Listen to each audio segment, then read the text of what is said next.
Okay, I think I'm ready. All right. Thanks. Steve's ready. So Are the everybody 60s else with must us? be ready too. Yes, Alright. all three of them. You the only one? All right.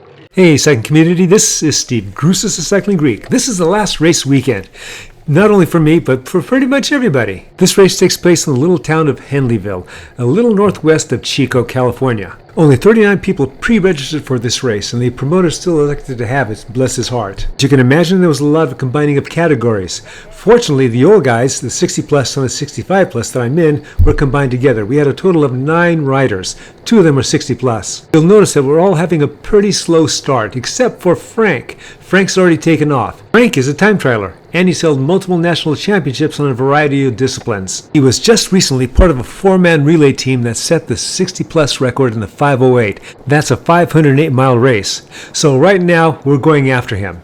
And I can tell that I could have used some more warm-up in my upper end because I was figuring this being a 54-mile, pretty much flat race, that I can warm up on the ride. Ordinarily, I'd be right, but not today.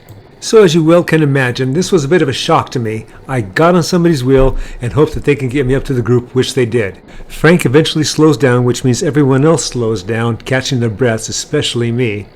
And then about a mile and a half later, I can see Frank ahead of me in the clean power kit. He was ready to go, and I was thinking, I can go with him, but I'm not. So again, I'm looking for somebody's wheel to pull me up. This is the first time I've ever done this course, and this is a pretty cool course. I like this a lot. I also figured this would be a great prep for my legs for tomorrow's Masters District Criterium Championships. More on that later.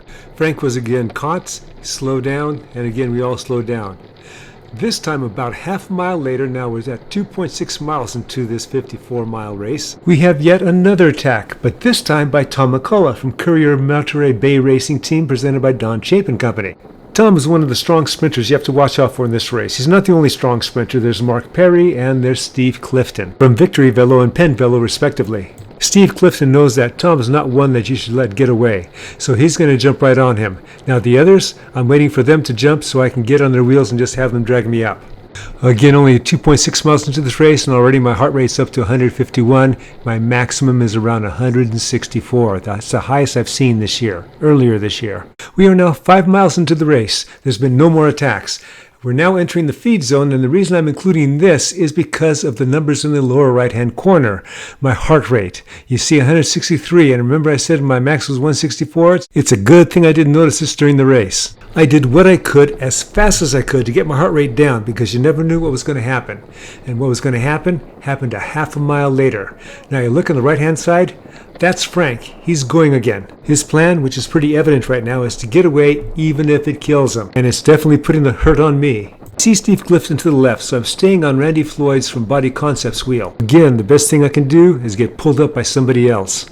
Maybe because I'm starting to get tired, but this attack seems just a little bit tougher than the other ones. Clifton slows up, so I figure everyone else is going to slow up, and I just get on his wheel, but then the speed goes up again. Clifton jumps across. I think I'm the last guy, and I'm just hanging on to this guy for dear life. He finally makes connection. My heart rate's again up to 160, and so right now I'm breathing like a racehorse. Fortunately, there's no other attacks that are going at the moment.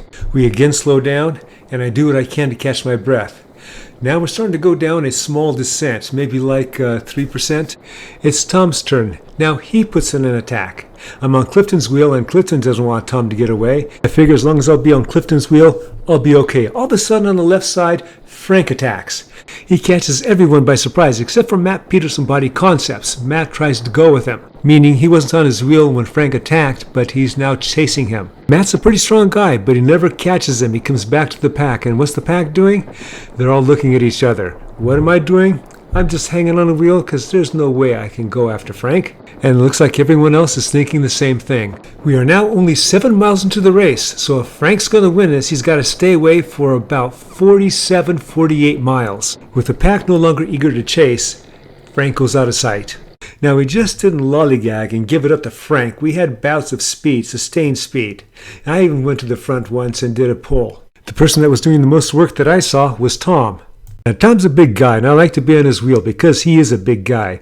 But there were times when I was just thinking, man, he's got to slow up sometime. The next big attack came about 24 miles into the race. I had been following Tom on one of his long poles when he finally slows down. Mark Perry from Victory Velo attacks. I instinctively jump after him, thinking this is a good opportunity. The problem is, I don't make a connection with him. The others who had gotten on my wheel counter me and now are going to jump after Mark. I barely catch a wheel and proceed to recover as best I can under stress. This nasty leg problem that I've been having for about half a season manifests, and now things are getting really tough for me. You can barely see Mark up there, and these guys aren't letting up. I'll be talking more about my leg problem in tomorrow's race video. At 143 beats, my heart rate's not very high right now.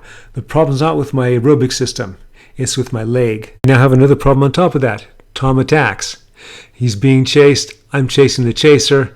I'm losing ground. My heart rate is going up, but all the muscles aren't firing in my quad. I've got to slow up. Those that are on my wheel or that were behind me, they jump ahead of me, and now pretty much everybody's in front of me. For the rest of the race, even though I go as hard as I can, just in case something happens to one of them and I catch them, I never see those guys again until the finish. As it turns out, Frank, who had that huge lead, won by only 15 seconds. Matt Peters lost contact with Mark Perry's wheel on the final climb and came in third. Tom, who was riding very strong, succumbed to cramps and came in fourth. Who rounded out the podium? Well, that was me. Steve Clifton had to pull out the end of the second lap, reason unknown. And there was some poor soul that got dropped before I did. After the race, job one for me was to come up with a plan and execute it to get my leg ready for tomorrow's race. I hope you enjoyed this video and you got something out of it. If you've never been to this race, come to this race next year. It's a great course. As always, remember, comment, like, subscribe, The Cycling Greek. And see if this works. If you don't see it on the video, that means it didn't work. Hey, thanks guys for showing up for this race. We don't have a lot of registrations. To all those rat bastards that didn't sign up for this, I put the Greek curse on you that a course involves sheep. Okay, so let's see if that works. Thank you. I hope you do some editing. That's a good